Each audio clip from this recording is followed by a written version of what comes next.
Buenas tardes. Vamos a continuar con la unidad de los delitos contra el honor. Habíamos quedado en el video anterior hasta el desarrollo del artículo 111, así que hoy día vamos a hablar del artículo 112 al 117 bis.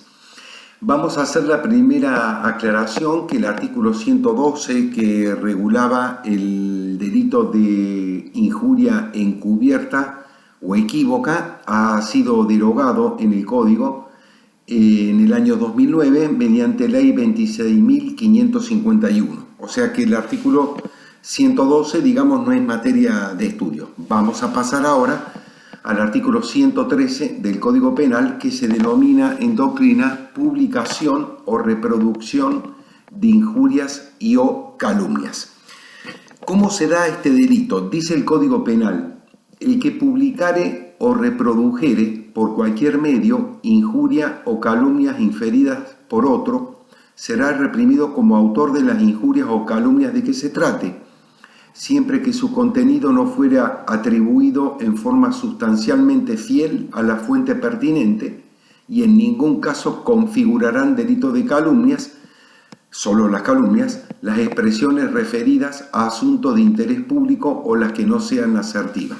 En primer lugar, una aclaración importante que hay que hacer con respecto al contenido de esta norma. En esta figura delictiva, si el imputado adjudica la ofensa, digamos, a una fuente pertinente, inclusive puede ser anónima, haciéndolo de manera textual, es decir, suficientemente fiel, no va a cometer delito alguno. Tampoco la ley encontrará vulnerada si las calumnias, al igual que las injurias, aunque el código no lo diga, quedan atrapadas también, están referidas a asuntos de interés público o se las expresa en modo no asertiva.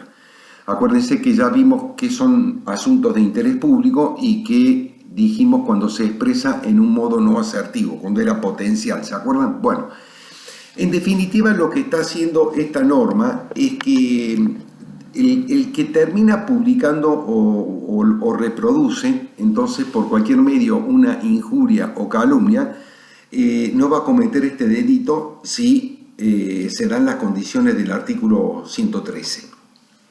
Acá lo que hay que hacerse la idea es lo siguiente: uno abre un diario, un periódico, y procede a leer una noticia que puede causar alguna ofensa o no.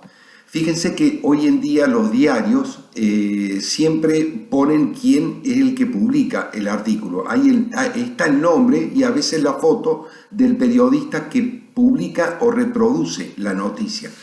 Entonces es una forma en que el editor responsable del diario se desliga de la responsabilidad, porque hay un periodista de carne y hueso que se hace cargo de ese artículo. Entonces, en la medida en que se den las condiciones de la ley, ese periodista en su trabajo no estaría cometiendo la infracción. ¿Cuáles son las características de este delito? Se trata de una infracción independiente, porque acá porque se impone sanción no solamente a la persona que comete una ofensa, sino también al autor que por cualquier medio, sea escrito, oral, puede ser un libro, un afiche, una página de internet, radio, televisión, etc., publica o reproduce una injuria o una calumnia que fue pronunciada por otro, ¿sí? Es decir, que el que hace esto comete una infracción distinta al del autor de las ofensas. Hay consenso en doctrina para sostener que la consumación de esta infracción acontece cuando se cristalizan las acciones típicas, es decir, cuando se publica o se reproduce. Y no es necesaria la divulgación porque el tipo no reclama resultado, bastando el mero hecho de la reproducción o de la publicación, y la tentativa es aceptada. En cuanto a los comportamientos reprochables, vamos a ver que el agente publica cuando hace conocer la ofensa hacia un número indeterminado de personas, y la reproduce cuando hace conocer, en una circunstancia diferente, reitera de modo originario la especie ofensiva.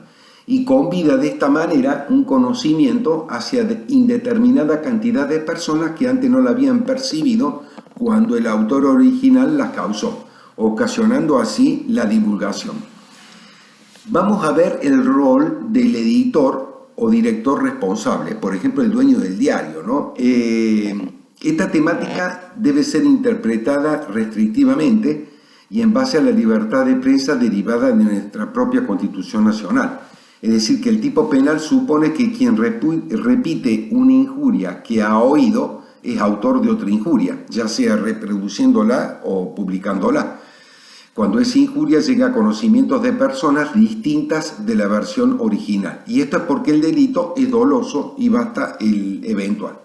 El agente debe conocer el carácter ofensivo de lo que reproduce o publica y pese a ello actúa con voluntad tras atribuirlo de manera infiel a su fuente.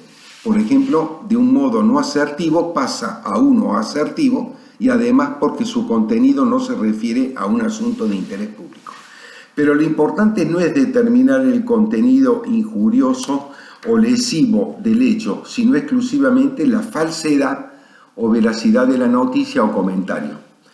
Tratándose de expresiones u opiniones referidas a funcionarios públicos o en general a asuntos de interés público, tales manifestaciones, por más que puedan ser entendidas como lesivas para el honor del perjudicado, deben quedar alcanzadas por la amplia protección que otorga el derecho de expresión, de opinión y de publicar ideas por medio de la prensa.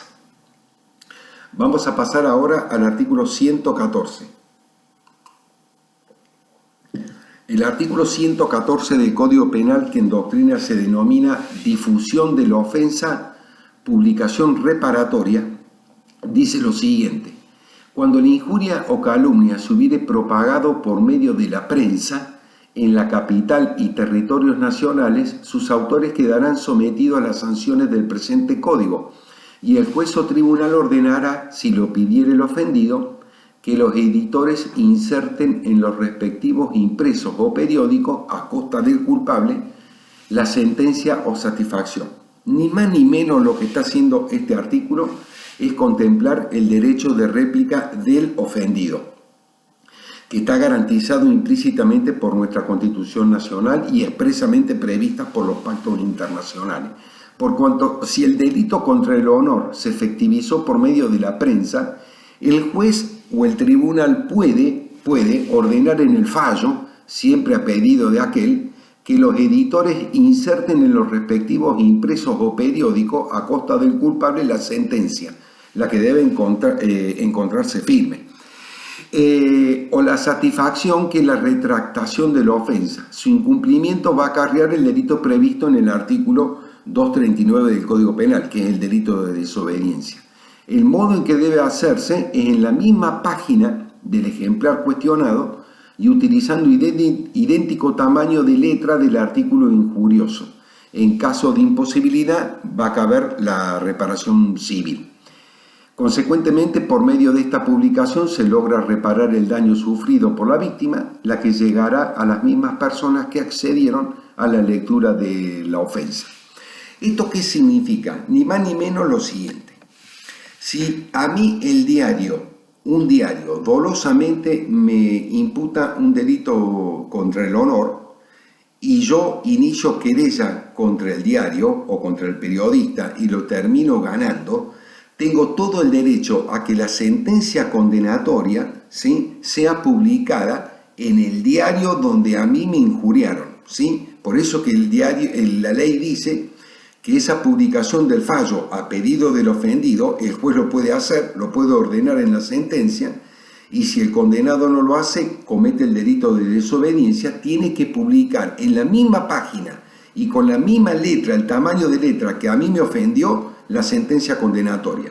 También cabe no solamente la sentencia condenatoria, sino la retractación, porque ya vamos a ver más adelante de que el imputado puede retractarse del delito contra el honor, admite que cometió el delito y pide las disculpas del caso. Entonces, esa retractación también a pedido del ofendido puede ser pedida al tribunal que dicta la resolución a que se publique esa retractación. La palabra propagar, que es la que utiliza la norma del artículo 114, importa aquí ampliar el campo del conocimiento de la ofensa a través de la prensa, es difundirla, hacerla llegar a un número indeterminado de personas. Y la norma solo contempla la prensa escrita, por lo tanto se excluye toda propagación radial, televisiva, etc. Y siempre debe ser por medio de un editor, que es una obra impresa, que puede ser periódica o no, incluye los folletos y los libros. La norma señala un específico ámbito de aplicación, porque dice los delitos cometidos en la capital federal y territorios nacionales. Eso obedece al límite que impone el artículo 32 de la Constitución Nacional, que dice que el Congreso Federal no dictará leyes que restrinjan la libertad de imprenta o establezcan sobre ella la jurisdicción federal. Consecuentemente, este artículo 114 es inaplicable a las provincias, ¿sí? Incluso hoy en día sobre la capital federal, pues ahora con la reforma que hubo en la Constitución de 1994, del año 1994, es ahora una ciudad autónoma. Bueno, pasamos ahora al artículo 115. El artículo 115 se denomina injurias en juicio, ¿sí? No calumnia, injurias en juicio. Fíjese lo que dice el Código Penal. Las injurias proferidas por los litigantes, apoderados o defensores en los escritos, discursos o informes producidos ante los tribunales y no dados a publicidad quedarán sujetas únicamente a las correcciones disciplinarias correspondientes. Sin perjuicio de que hay que consignar como importante, acá hay que hacerse la idea de lo siguiente. Uno cuando está litigando entre los abogados, entre los patrocinantes, entre los apoderados, ¿sí? En la forma en que ejercen su derecho o en la forma en que defienden su derecho, puede que ocurra que en ese juicio, en ese proceso civil, penal, administrativo, laboral, puede que cometan algún tipo de injuria hacia el otro. Pero no es menos cierto que esa injuria se produce dentro de un juicio y no está dado a publicidad, quedó dentro de ese proceso, dentro de ese expediente. Entonces la ley que dice que si eso se da, no habría delito, pero el juez puede aplicar correcciones disciplinarias, puede apercibir al apoderado, al patrocinante, etc., pero nunca imponerle una pena.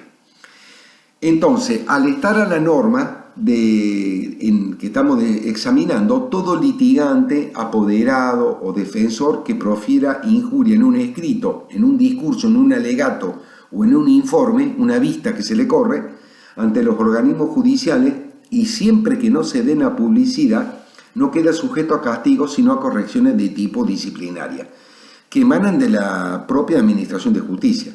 El fundamento de la no sanción de estas injurias vertidas en juicio obedece al ejercicio de la libertad de la defensa, ¿sí?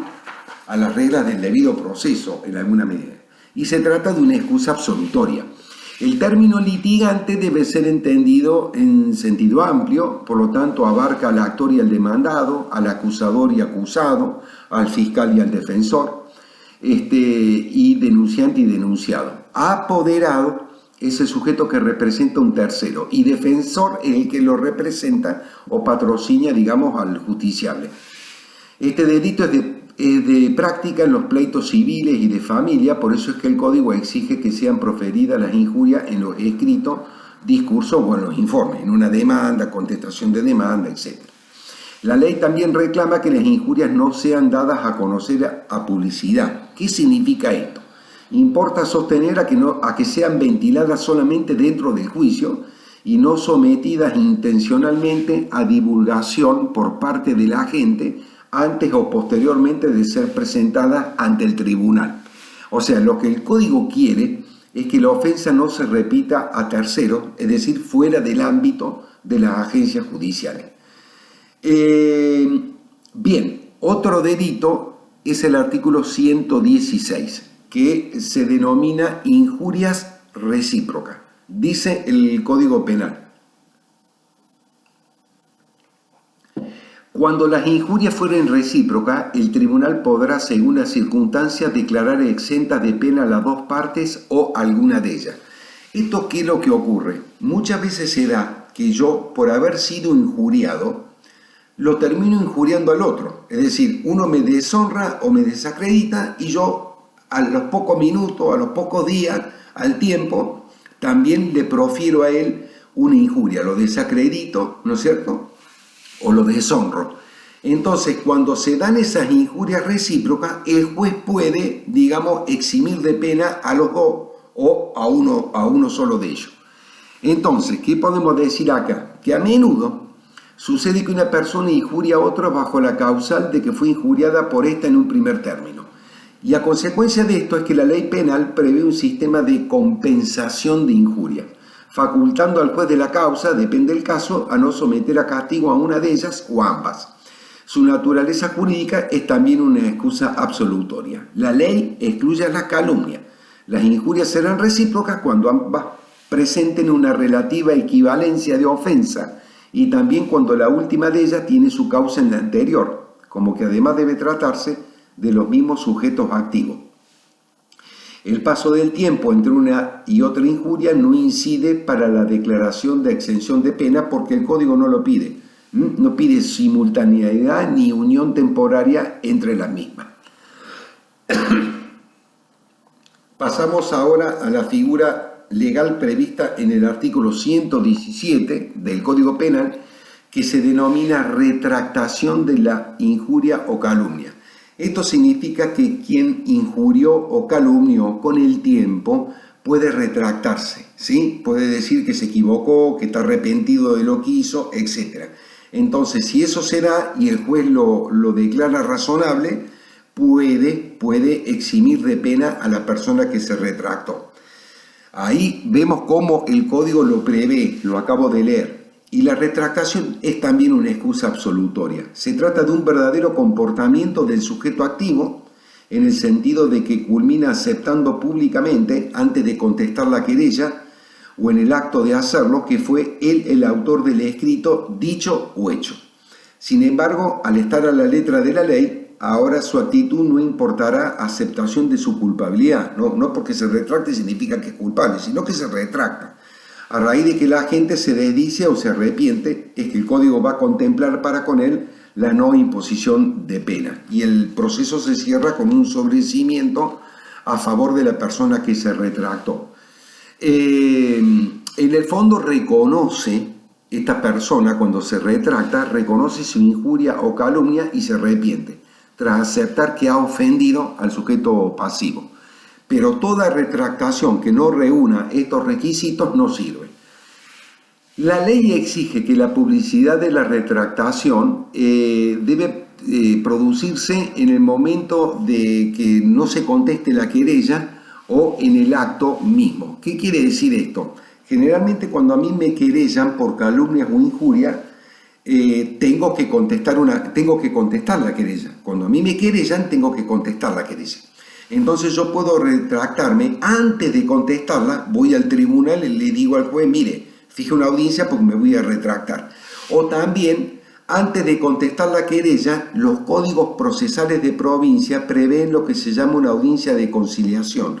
Esto significa que el juez, antes de dar trámite a la querella, cita a las partes para que se avengan, ¿sí? Para lograr una especie de conciliación, hace la audiencia de conciliación. Bueno, el sujeto activo puede en la audiencia esa de conciliación retractarse o también, si fracasa la audiencia de conciliación, antes de contestar la querella.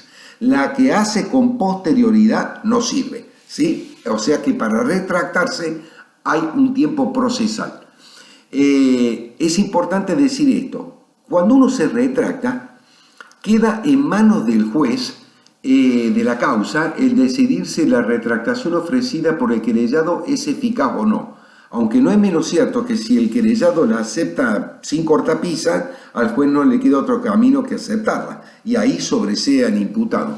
Pero la postura contraria de la víctima no vincula al juez. Por ejemplo, si la víctima le dice al juez, mire, esa retractación a mí no me sirve, pero el juez considera que es válida, que es proporcional y razonable, la termina aceptando y culmina sobreseyendo al imputado por obrar con esa retractación que prevé la ley en el artículo 116, ¿sí? 117, perdón. Bien, ahora entramos a la última figura delictiva que está prevista en el artículo 117 bis. El delito se denomina registración y suministro de datos personales falsos.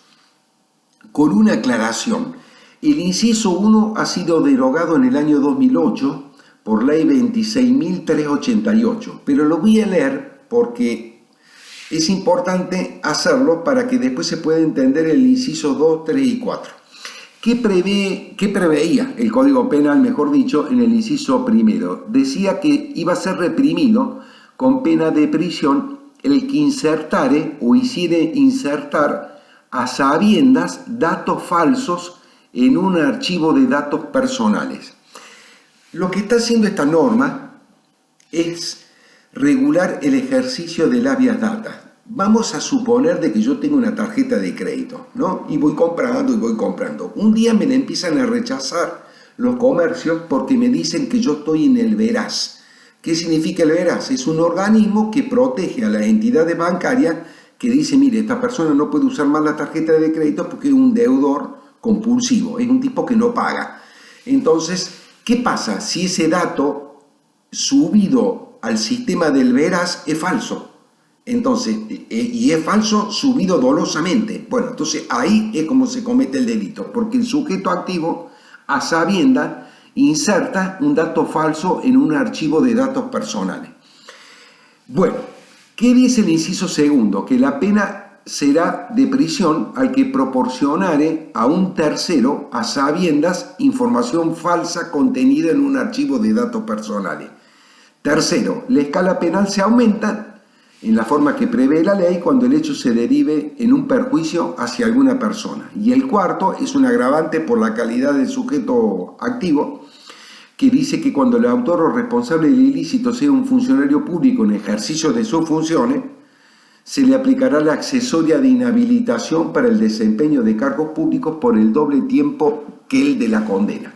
Entonces, entrando a desarrollar esta norma, vamos a decir que el precepto legal regula el ejercicio de la acción de la habeas data con el fin de garantizar el honor y la intimidad de una persona. Aquí el bien jurídico protegido se amplía, abarcando no solo el honor, sino también la identidad e intimidad de la víctima.